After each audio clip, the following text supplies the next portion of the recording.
बयनिख्रुइबो सिगांसिन आं दिनैनि बे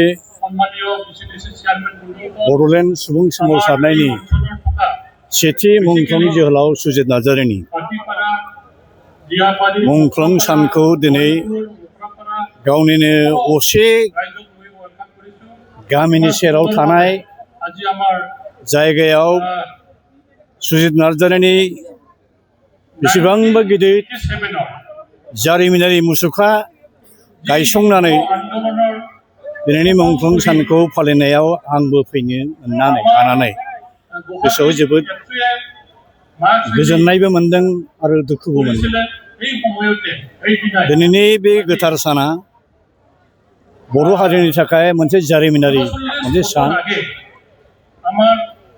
ट्रेजेडिनिबो मोनसे सान आरो बड'लेण्ड सुबुं सोमावसारनायनि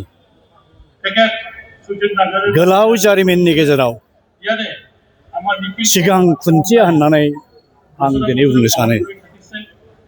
दिनैनि साना गमामायैनो दुलाराय बुहुमनि बर' फिसाफोरखौ सुबुरुन होदों गोसोखांनो थाखाय बे सुजित नार्जारिया मानि थाखाय गावनि आगोमा जिउखौ बावलांखो।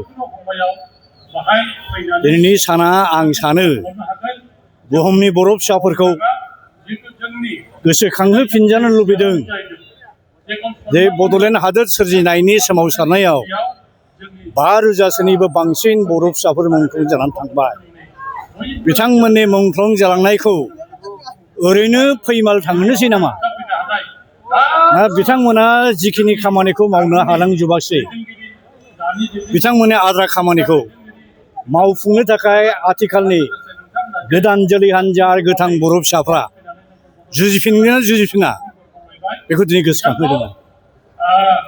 दा मुंख्लं सेथि मुंख्लं सुजित नार्जारिजों लोगोसे 5,000सो अनजिमानि बर' फिसाफ्रा जे मुंख्लं जालांबाय, बिथांमोननो मुंख्लंनि बेसेनखौ होनांगौब्ला थाबैनो बर' हारिया खौसेथियै गसंखांनानै आलादा बड'लेण्ड हादरनि सोमावसारनायखौ मोगथाङाव जाफुंहोनो हायोब्लासो सुजित नार्जारिनि जिउ सोलेर आरो गुबुन गुबुन मुंख्लंफोरनि जिउ सोलेरा निस्सय सान्थि मोनगोन आरो।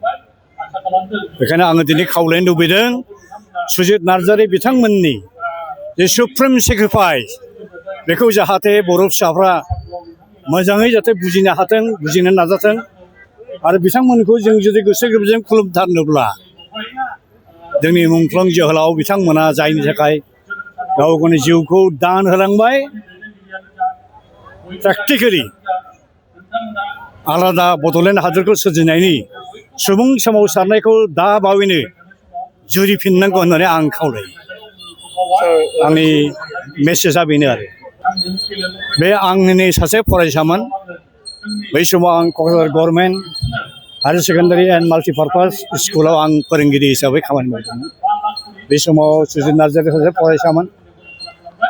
फुटबल गेलेनायाव बिराद आखा फाखामोन बियो आरो बे हारि अनफावरि गोसो बिनाव दंमोन हिसाबै 1987नि 12 जुन खालि गुवाहाटीयाव जे फार्स्ट बड'लेण्ड सुबुं सोमावसारनायनि बयनिख्रुइबो देरसिन जे मास रेडि जादोंमोन सुबुं गौमा, बेयाव बिथाङा बाहागो लाहैदोंमोन। नाथाय दुखुनांथाव रोखोमै गुवाहाटीनिफ्राय न'सिम गिदिंबोफिननाय समाव बरमा खाथिनि टिहु सकआव बड'लेण्ड सुबुं सोमावसारनाय आरो बर' हारिनि बेरेखा माखासे मानसिफ्रा जमनानै थानानै जोंनि सोमावसारग्रा सुबुंफोर फैबाय थानायखौ जाय जेरावहाय बेवहायनो आक्रमन खालामदोंमोन। सुजित नार्जारि जि बासआव गाखोना फैदोंमोन, बे बासखौबो आक्रमन खालामनानै अन्थाइ बायदिसिनाजों खुबैनानै आक्रमन खालामदोंमोन आरो बेवहायनो जोंहा सुजित नार्जारिया दुखुनांथावै गावनि जिउखौ अबथिरायै बावलांनो गोनां जादों आरो। बे सासे आदर्श गोनां मानसिमोन। नङाब्ला बे हाइ स्कुलाव फरायनाय बैसोनि समाव बड'लेण्ड नांगौ होननाय सुबुं सोमावसारनायाव बारसोमहैनाया थामथिनि खोथा नङा बियो। जोंसो गियो, खिन्थु बे गियाखै। बेखायनो सुजित नार्जारिनि जे आदर्श बे आदर्शखौ सिगाङाव लाखिनानै दोननानै आथिखालनि गोथां बर' फिसाफ्रा दा बावैनो आलादा बड'लेण्ड हादोरनि थाखाय सोमावसारनांगौ बिराद दुखुनांथाव बाथ्रा बेबो मोनसे सुजित नार्जारि थैलांनाया दिनै 39 बोसोर बारलांबाय सासे मानसिनि आधा जिबना थांबाय